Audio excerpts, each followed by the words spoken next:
हरियाणा के युवा आखिर कब तक विदेशों में बेमौत मारे जाते रहेंगे? ये सवाल इसीलिए क्योंकि एक तरफ जहां अमेरिका के शहर में करनाल के युवक की गोली मारकर हत्या कर दी गई, तो वहीं बेलारूस में जींद का युवक बंधक बना हुआ है। 20 लाख रुपए नहीं देने पर बदमाशों ने युवक को जान से मारने की धमकी दी है। दरअसल ये दोनों ही युवा कबूतरबाजों के झांसे में आकर विदेश गए थे। हम आपको दो तस्वीरें दिखा रहे हैं। करनाल की बात करें तो अमेरिका में करनाल के युवक मोनू वर्मा की गोली मारकर हत्या कर दी गई। परिवार के मुताबिक रिश्तेदारों से कर्ज लेकर 35 लाख रुपए में डंकी रूट से उसे अमेरिका भेजा गया था। तो वहीं जींद के युवक सोनू की बात करें तो कबूतरबाजों के जरिए बेलारूस के रास्ते पुर्तगाल जा रहा था। तभी कुछ बदमाशों ने बेलारूस में उसे बंधक बना लिया है। सवाल यह है कि आखिरकार इन कबूतरबाजों पर शिकंजा कब कसेगा, जिनके झांसे में आकर हरियाणा के युवा डंकी रूट से विदेशों में जा रहे हैं। हर साल हजारों लोग इस तरह के जोखिम उठाते हैं, लेकिन कबूतरबाजों पर कोई कार्रवाई नहीं होती है।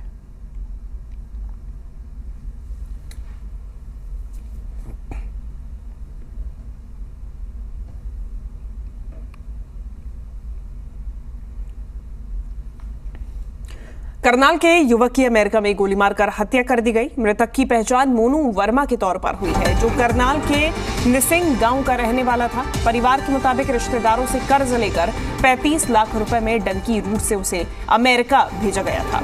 अमेरिका में मोनू डोर डेस्क चलाने का काम करता था। जब रात को वो काम से घर लौट रहा था, तभी गोली मारकर उसकी हत्या कर दी गई है। उसके पिता पवन कुमार वर्मा ने बताया है कि उनका बेटा मोनू 2.5 साल पहले अमेरिका गया था। उन्हें 12 जुलाई की रात को करीब 10 बजे पता चला कि मोनू की गोली मारकर हत्या कर दी गई है। 5 भाई बहनों में मोनू सबसे छोटा था। परिवार ने सरकार से गुहार लगाई है कि उनके बेटे का शव भारत लाने में मदद करे, ताकि वो अपने बेटे का अंतिम संस्कार कर सके।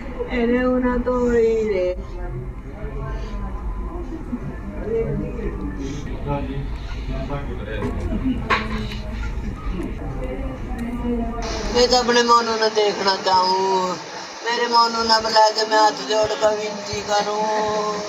मोनू ना मेरे मोनू ना वापिस भेज दो। मैं हाथ जोड़ कर विनती करूँ। मैं तो 2-4 दिन और बाट देख लूंगी, फिर मेरे मोनू ना मेरे दौरा भेज दो। कब बात तो आपकी बातचीत हुई थी कुछ दिन पहले मोनू से? मेरी बात परसों बोलिया था। कल उन्होंने अपने डैडी से बात करी थी, फिर रात ना मेरे से किराए करा था दुकान बताया का बात। खाना सप्लाई का काम करता था अपनी गाड़ी में, तो रात को जिस टाइम खाना सप्लाई कर रहा था तो ये गाड़ी होती है अपसी, उन्होंने उसको गोली मार दी। गोली मारने के उपरांत 20 मिनट के बाद उसने दम तोड़ दिया। तो हमारे पास रात 10:30 बजे फोन आया कि ऐसे हादसा हो गया। तो सर जी हमारी गुजारिश यही है कि हमारी सरकार हमारा साथ दे, हमारे भाई जो वहाँ अमेरिका में गए हैं वो भी साथ दे, हमारे बच्चे की बॉडी यहाँ पे आ जाए और हम अपने हाथों से उसका संस्कार कर दे, उसके अंतिम दर्शन कर ले। ये आखिरी ख्वाहिश है और कोई ख्वाहिश। ये जानकारी जी वो लड़का यहाँ निसिंग के पास एक गांव है, वहाँ का लड़का और ये हमारा लड़का इकट्ठे एक ही कमरे में रहते हैं। राजू बाजू उसका नाम है, डंडारबड़ गांव से। तो जी उसी के थ्रू हमें सूचना मिली भी ऐसे आपका बच्चा हो गया। उसके बाद तो यही प्रयास कर रहे हैं जी हम भी हमारा बच्चा वापस भेजा जाए, हम उसकी अंतिम क्रियाक्रम अपने हाथों से कर ले। नहीं किसी से नहीं जी बात हुई है, बस ये पता लगा था भी कल और परसों छुट्टी है, सोमवार कोई अधिकारी मिल सकता है या किसी से बात हो सकती है। तो वहीं डंकी रूट से जान जोखिम में डालकर हरियाणा के युवा विदेश जा रहे हैं और विदेशों से जो तस्वीरें सामने आ रही हैं वो बेहद ही चिंताजनक है। जींद का एक युवक बेलारूस में बंधक बना हुआ है। बदमाशों ने सोनू को बंधक बनाकर व्हाट्सएप कॉल करके परिजनों से 20 लाख रुपए की मांग की है और पैसे नहीं दिए जाने पर जान से मारने की भी धमकी दी है। जींद जिले के धमतान साहिब गांव का ये पूरा मामला है, जहां सोनू भी अपनी पत्नी और बच्चे से मिलने के लिए कबूतरबाजों के झांसे में आकर बेलारूस के रास्ते पुर्तगाल जा रहा था। तभी कुछ लोगों ने उसे बंधक बना लिया। उसके भाई करमजीत ने बताया है कि सोनू रोजगार की तलाश में अपनी पत्नी और भांजे के साथ 22 सितंबर 2022 को सर्बिया के रास्ते पुर्तगाल जा रहा था, लेकिन डॉक्यूमेंट्स पूरे नहीं होने पर उसे सर्बिया से वापस भारत आना पड़ा था। लेकिन उसकी गर्भवती पत्नी और उसका भांजा पुर्तगाल पहुंच गए थे। पुर्तगाल में उसकी गर्भवती पत्नी ने बेटे को जन्म दिया। सोनू भी अपनी पुश्तैनी जमीन बेचकर 1.5 साल बाद पुर्तगाल जाने के लिए कैथल के 2 युवाओं से संपर्क किया। 12 जून को सोनू दोबारा से पुर्तगाल जाने के लिए रवाना हुआ, लेकिन 17 जून को उसके भाई को पता चला कि कुछ लोगों ने उसे बेलारूस में पकड़ लिया है। सोनू के भाई करमजीत ने 4 लाख रुपए एजेंट अशोक के खाते में डलवा दिए। 11 जुलाई को फिर 20 लाख रुपए की डिमांड की गई। रुपए न देने पर उसे जान से मारने की धमकी दी गई है। मेरा भाई विदेश जाना चाहता था अपने बच्चे और पत्नी के साथ जी। वहाँ पे वो बंधक बनाया हुआ जी। हमारा पूरा परिवार का रो रो के बुरा हाल है जी, और हमारे पास देने के लिए पैसे भी नहीं है जी। कितने पैसों की डिमांड की जा रही है? कभी 20 लाख मांगते हैं जी, कभी 24 लाख मांगते हैं जी। 4 लाख पहले दे चुके हैं जी हम, फिर भी उसको मार पीट के टॉर्चर किया जा रहा है। कई बार मेरे सामने पीटा जा रहा है जी, कई बार मेरे भाई के सामने भी पीटा जा रहा है जी। मेरे भाई की ऐसी हालत हमसे देखी नहीं जाती जी। क्या मांग करते हैं आप?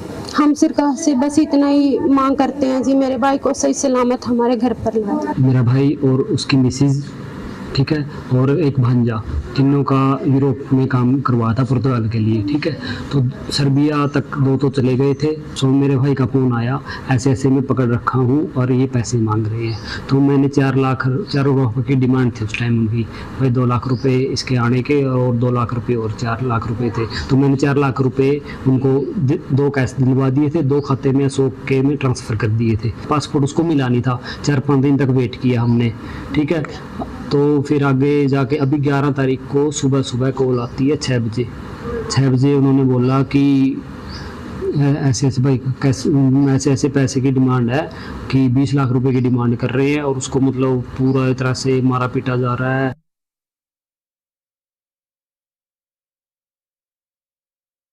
अब देखिए, सवाल यही खड़ा हो रहा है कि कबूतरबाजों यानी कि जो लोग इन लोगों को उकसाते हैं कि डंकी रूट के माध्यम से वो आसानी से पहुंच जाएंगे, सुरक्षित पहुंच जाएंगे, उन पर क्यों कोई कार्रवाई नहीं होती है, ये एक बड़ा सवाल है। अभी भी एक युवक बेलारूस में फंसा हुआ है और फंसा नहीं हुआ है, बदमाशों के चंगुल में है, बदमाशों के कब्जे में है। 20 लाख रुपए की डिमांड की जा रही है। 2 तस्वीरें अब आपको हम दिखा रहे हैं।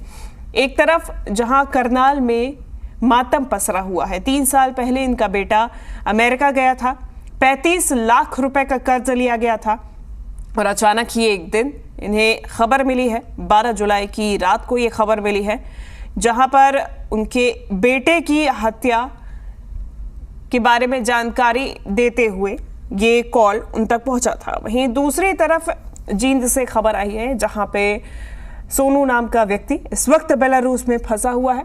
हमारे साथ सोनू के भाई जुड़े हुए हैं, करमजीत जी जुड़ गए हैं हमारे साथ जींद से।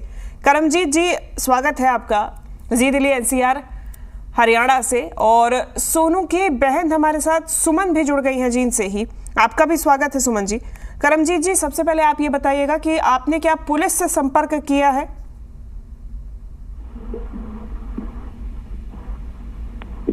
करमजीत जी, आप सुन पा रहे हैं मुझे? हाँ जी, मैं उनकी सिस्टर बोल रही हूँ जी। सुमन जी जुड़ी है हमारे साथ में। जी सुमन जी, आपकी तरफ से संपर्क किया गया है, पुलिस को ये जानकारी दी गई है? हाँ जी, भाई थोड़ा सा मतलब काम लग रहा जी, कोई बंदे आ रहे हैं। अच्छा, तो 10 मिनट, हाँ तो 10 मिनट बाद मतलब कॉल करिए। सुमन जी, आपकी तरफ से क्या पुलिस से संपर्क किया गया है?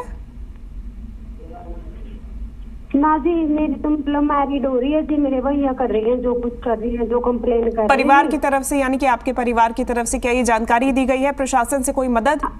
हाँ जी, वो मेरे ससुराल वाले भी जुड़ रहे हैं जी, वो मतलब पूरी कोशिश कर रहे हैं जी। अभी तक क्या बात हुई है सुमन जी प्रशासन से, पुलिस से? बस यही बात हो रही है जी, कोई मतलब जल्द से जल्द एक्शन लिया जाए जी। जी हाँ जी, और मेरे भाई को मतलब जल्द से जल्द वहाँ से छुड़वाया जाए जी। सुमन जी, आपके जब बात हुई है सोनू जी से वीडियो कॉल के माध्यम से, क्या कहा गया? कौन है ये बदमाश? क्या कुछ जानकारी उनको दी? कैसे फंस गए? ना जी, 3-4 बार मेरे पास वीडियो कॉल आई जी, लेकिन बस थोड़ा सा मतलब मेरे भाई को दिखा रहे थे जी, वो कैमरा मतलब इधर उधर नहीं घुमा रहे थे जी। हाँ। तो क्या इस वीडियो कॉल में बदमाशों का भी चेहरा आप कभी देख पाए या फिर सीधा सिर्फ फिरौती की ही मांग की गई? वो मतलब बंदे आ रहे हैं जी, कोई उनके पास बैठे हैं, मेरे भाई बाद में बात करेंगे जी आपसे। जी, करमजीत जी से बात हो रही है हमारी। ठीक है। क्या अभी भी संपर्क में है हमारे साथ में सोनू के भाई या बहन? ठीक है, हम दोबारा संपर्क करने की कोशिश करेंगे। और अब देखिए, सवाल ये है कि कबूतरबाजों पर एक्शन क्यों नहीं? पुलिस प्रशासन की तरफ से क्या एक्शन लिया जा रहा है और किस तरीके से परिवार की तरफ से संपर्क प्रशासन से भी किया जा रहा है या फिर नहीं? वहीं करनाल से जो खबर सामने आ रही है, बेहद ही दुखदाई खबर है। हमारे साथ में मृतक मोनू वर्मा के पिताजी जुड़ गए हैं करनाल से। पवन वर्मा जी हमारे साथ जुड़ गए हैं। पवन जी, अभी तक प्रशासन से आप गुहार लगा रहे हैं कि मोनू वर्मा का जो शरीर है वो वापस लाया जाए, अभी तक क्या बातचीत हुई आपकी सर?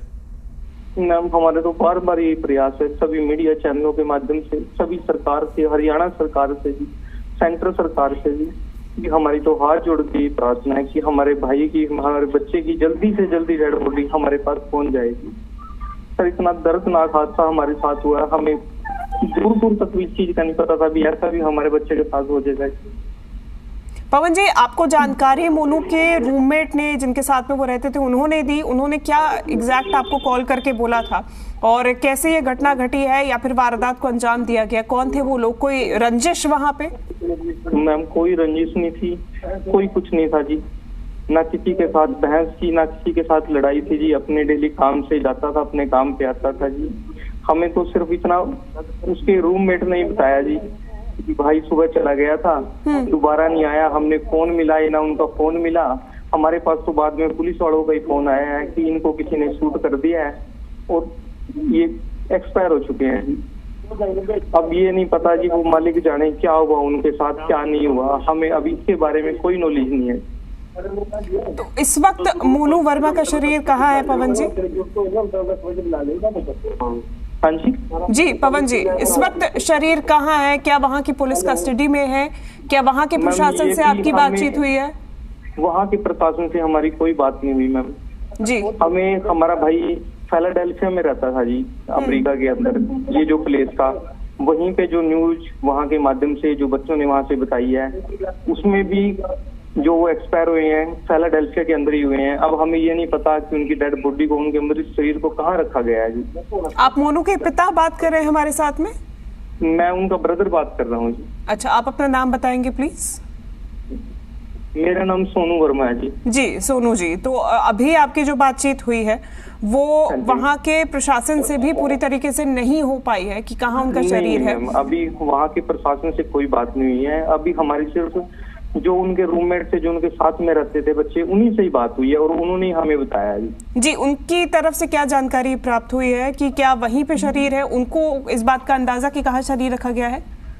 मैम, वो कह रहे हैं अभी शनिवार एतवार की 2 दिन की, सैटरडे संडे की छुट्टी है वहाँ पे जी, तो मंडे को ही पता लगेगा अभी कहाँ रखा हुआ है, क्या चीज है, क्या एक्चुअल में उसके साथ हुआ था वहाँ पे।